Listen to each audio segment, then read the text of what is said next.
koyebisa sekele mokapo ya 15. Bongo namoni na likolo elembo mosusu monene pe ya kokamwa. Baanzelu sambo basimbi bapasi sambo. Yango ezali bapasi ya suka po ekosukisa kanda ya Nzambe.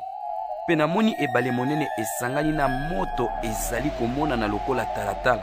Namoni lisusu ba oyo balongi nyama ekeko na ye pe talo ya kombo na ye.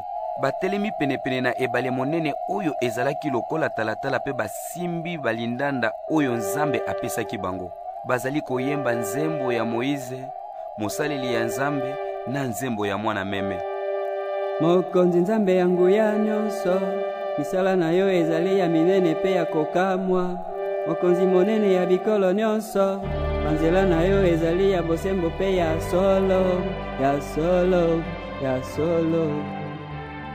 Mokonzi Nzambe, nani ya kobanga yo te? Nani ya koboya kokumisa yo Po bobele yo moko, ozali moto ya bosantu.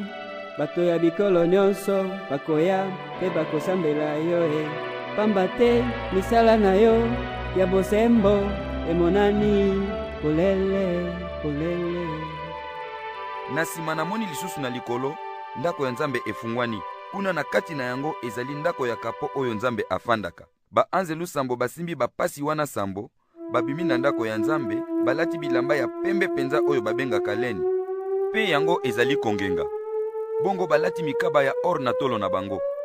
Moko na kati ya banyama wana mine ya bomoi apesi baanzelu sambo basani sambo ya or etondi na kanda ya Nzambe oyo azali na bomoi seko. Ndako ya Nzambe wana etondi na milinga oyo ewutaka na lokumu ya Nzambe pe na nguya na ye. Bongo ata moto moko te akoki kokota na ndako ya Nzambe te tango baanzelu sambo bakosilisa bampasi sambo wana.